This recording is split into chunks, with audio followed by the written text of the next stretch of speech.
Hello दोस्तों, welcome back to my channel. मैं तो अल्लाह भाई पीकी में आपका स्वागत है। तो दोस्तों, जैसा कि आप लोग जानते हैं कि इस समय आपका जो सीरीज चल रहा है वो विद्या क्वेश्चन बैंक के जितने भी क्या होता है जब के प्रश्न हैं उन सारे प्रश्नों को बताऊंगा। लगभग 70 या 80 प्रश्न हैं। उन सारे प्रश्नों को कवर करने के बाद कैसे प्राप्त होगे का जो सीरीज होगा वो आपका स्टार्ट हो जाएगा। तो आज आपके लिए 5 मैं प्रश्न फिर से लेकर आया हूँ और ये 5 रिएक्शन पेपर में बहुत बार रिपीट हुई है। जैसे कि आप लोग यहाँ पर देख ही रहे हैं, बहुत सारे रिएक्शन है। इन सारे रिएक्शनों को मैं बता रहा हूँ एक एक करके। इन सारे रिएक्शनों को आपको तैयार करना है और ये सारे रिएक्शन रिपीटेड रिएक्शन है, हर बार पेपर में आते रहते हैं। तो पहला प्रश्न है, लिखा है कि एस्टेल्डिहाइड को टॉलेन अभिकर्मक के साथ गर्म करते हैं। तो आप नाम से समझ जाइए, अगर यहाँ पे टॉलेन अभिकर्मक आ गया ना तो ये प्रश्न अपने आप इंपॉर्टेंट हो जाएगा। क्यों? क्योंकि टॉलेन अभिकर्मक का रिएक्शन बहुत सारे क्वेश्चनों में है और बहुत बार रिपीट होता है। तो आपको करना क्या है, देखो सबसे पहले क्या लिखा है, एस्टेल्डिहाइड। तो एस्टेल्डिहाइड का फार्मूला क्या होता है, तो ये आपका होता है CH3CHO। ये आपका एस्टेल्डिहाइड का अणुसूत्र होता है। आपको किसके साथ क्रिया कराना है, टॉलेन अभिकर्मक। क्या होता है इसका फार्मूला, इसका फार्मूला होता है AG2 और यहाँ पर हो जाएगा O। इसके साथ हमें क्रिया कराना है। तो होता क्या है, देखो यहाँ पर Ag2 ये रजत दर्पण ये आपका अलग हो जाएगा। मतलब 2 देखो 2 बार लिखा है ना, तो 2Ag या अवक्षेप होता है, इसका नाम है रजत दर्पण। ये आपका पहली बात तो अलग हो जाएगा। और बचा आपका क्या क्या बचा है आपके पास बचा CH3। तो यहाँ पर लिखेंगे CH, यहाँ पे 3 क्या बचा C और यहाँ पर O बचा है। यहाँ पे C, यहाँ पे O और यहाँ पे O। कितने O हो गए, 2 O और यहाँ पे H। ये आपका अलग हो जाएगा। इसका नाम क्या है, तो इसका नाम है एसिटिक अम्ल। ठीक है, इसका नाम क्या हो जाएगा, तो इसका नाम हो जाएगा एसिटिक अम्ल हो जाएगा। तो ये आपका प्रश्न हो गया कंप्लीट। बस आपको इतना ही पेपर में लिखना है, आपको पूरे के पूरे नंबर मिल जाएंगे। ये आपका क्या है, तो ये आपका है टॉलेन अभिकर्मक। चलो अगला प्रश्न आपका क्या लिखा है, कैल्शियम फ्लूओराइड को सांद्र H2SO4 के साथ गर्म करते हैं। लिखा है कैल्शियम फ्लूओराइड को, तो कैल्शियम के लिए तो हम लिखते हैं Ca लिखते हैं, फ्लोराइड के लिए लिखेंगे यहाँ पे F, यहाँ पे 2 हो जाएगा। तो इसका पूरा नाम हो जाएगा कैल्शियम फ्लोराइड को किसके साथ क्रिया करानी है, तो क्रिया करानी है H2SO4 के साथ, SO4 के साथ हमें क्रिया कराना है। तो होगा क्या, देखो एकदम सिंपल है, Ca के साथ आ जाएगा SO4। क्यों? क्योंकि Ca पे होता है प्लस में 2 चार्ज और SO4 पे होता है माइनस में 2 चार्ज। तो प्लस और माइनस ये तो मिल जाएंगे। ये आपका हो जाएगा CaSO, यहाँ पे 4, ये आपका अलग हो गया। बचा क्या, देखो H कितना 2, F कितना 2, प्लस में 2, यहाँ पे H और यहाँ पे F, ये आपका अलग हो जाएगा। तो ये पहलू आपका बन गया। और ये आपका प्रश्न, इसका नाम अगर लिखना चाहो तो हाइड्रोजन फ्लोराइड लिख सकते हो। इसका नाम तो क्या हो जाएगा, इसका नाम हो जाएगा कैल्शियम सल्फेट। ठीक है, इसका नाम होगा कैल्शियम सल्फेट, इसका नाम हो जाएगा। इसका नाम क्या होगा, तो इसका नाम आप लिखना चाहो तो हाइड्रोजन फ्लोराइड लिख सकते हो। ठीक है, हाइड्रोजन फ्लोराइड इसका नाम लिख सकते हो।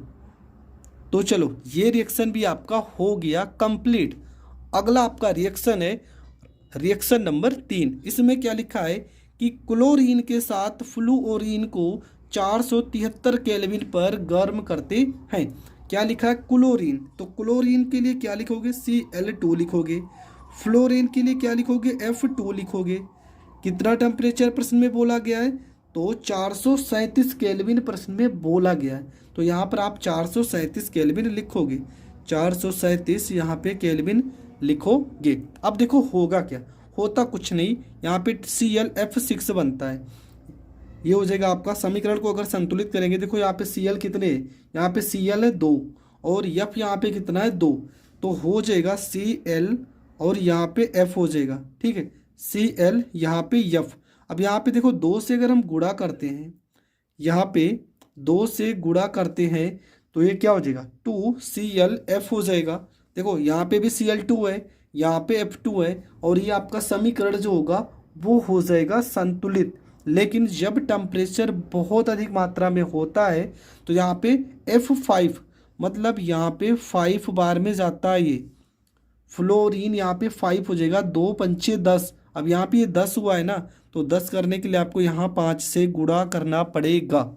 तो ये हो जाएगा 2Cl, F यहाँ पे 5 कर देना, तो ये 2 पंचे 10 F हो जाएगा। Cl आपके पास 2 है तो 2 से यहाँ पे गुणा हो जाएगा। अगला जो आपका प्रश्न है, और ये आप बिना सोचे समझे इसको इम्पोर्टेंट कर दोगे। क्यों? क्योंकि ये प्रश्न तो मैंने 10 बार बताया है, हर बार ये प्रश्न कहीं ना कहीं मुझे ज़रूर मिल जाता है। प्रश्न में लिखा है कि एसीटोन की क्रिया, एसीटोन का फार्मूला क्या हो जाएगा?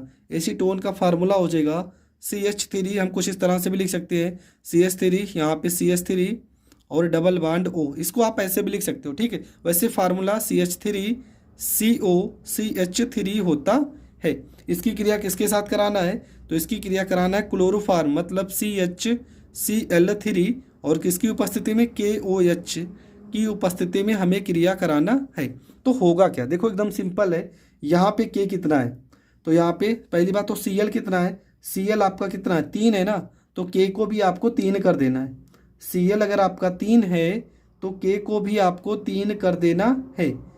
तो चलो समीकरण को संतुलित करते हैं। देखो होगा क्या, सबसे पहला यहाँ पे आपका लिखा है क्लोरोफार्म CHCl3 और KOH की उपस्थिति में, तो बनता तो क्लोरीटोन है, तो यहाँ पर C लिखेंगे, यहाँ पे CH3 हो जाएगा, यहाँ पे CH3 हो जाएगा, यहाँ पे क्या हो जाएगा? देखो यहाँ पे आपका हो जाएगा 3 से यहाँ पे गुणा करते हैं पहला काम, तो ये Cl जो है ना, Cl आपके साथ अलग, अच्छा पहले संतुलित कर लेते हैं। हमारा क्लोरीटोन बनता है, पहले उसको हम लिख लेते हैं CH3 और यहाँ पे आपका देखो यहाँ पे O है ना, O के साथ चलो एक H लग जाएगा, OH हो गया यहाँ पे, और यहाँ पे आपका होता है CCl3 होता है, ठीक है।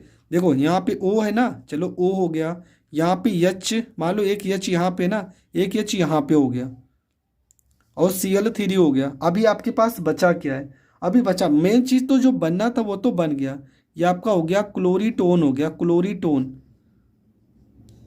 देखो यहाँ पे क्लोरीटोन हो गया।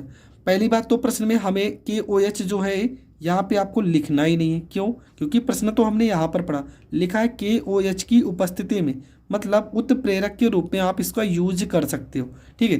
देखो क्या हो गया, CH3 है, CH3 हो गया, C है तो यहाँ पे C हो गया, एक CH3 है, एक CH3 हो गया। देखो O के साथ क्या आ गया? H आ गया, O के साथ H, CCl3 एडजस्ट हो गया, तो ये आपका बन गया क्लोरीटोन, इसका नाम है क्लोरीटोन, ठीक है, क्लोरीटोन इसका नाम है। और ये आपका क्या है? तो ये आपका है क्लोरोफार्म, क्लोरोफार्म। ये रिएक्शन मैंने बहुत बार बताया है और बहुत ही ज़्यादा महत्वपूर्ण रिएक्शन है, तो ये रिएक्शन भी आपको अच्छे से तैयार कर लेना है, क्योंकि ये रिएक्शन तो हर बार आपको मिलता ही रहता है। अगला जो आपका है, लिखा है कि एसीटोन को आयोडीन तथा सोडियम हाइड्रोक्साइड के साथ गर्म करते हैं, एसीटोन को, ठीक है। और ये इंपॉर्टेंट है, ये भी इंपॉर्टेंट है। क्यों? क्योंकि ये जब भी आयोडीन की बात आ जाएगा ना, तो आप समझ जाना कि इस रिएक्शन में हमें आइडोफार्म बनाना है, और आइडोफार्म का फार्मूला क्या होता है? CHI3, ये होता है फार्मूला। तो क्या करेंगे? CH3 मतलब एसीटोन का फार्मूला लिखेंगे CH3COCH3, हम सीधा सीधा लिखते हैं। आयोडीन के साथ क्रिया कराना है मतलब I2 के साथ, सोडियम हाइड्रोक्साइड मतलब NaOH की उपस्थिति में क्रिया कराना है, तो बनेगा आइडोफार्म CHI3, ये आपका बन जाएगा। और प्लस में फार्मेट बनेगा, कौन सा फार्मेट? तो फार्मेट यहाँ पे CH3, देखो यहाँ पे कोई ना कोई फार्मेट या एल्डिहाइड बनता है, एसीटेट बनेगा CH3, देखो CH3 हो गया, और क्या यहाँ पे लिखा CH3CO, और एक को यहाँ से लेते हैं CH3COO, और यहाँ पे एक Na हो जाएगा, इसके साथ Na हो जाएगा। अब क्या बचा है आपका? देखो यहाँ पे I2 है ना, यहाँ पे हम 3 से करते हैं गुणा। क्यों? क्योंकि I3 यहाँ पे 3 दूना 6, तो यहाँ पे 3 से गुणा करना पड़ेगा।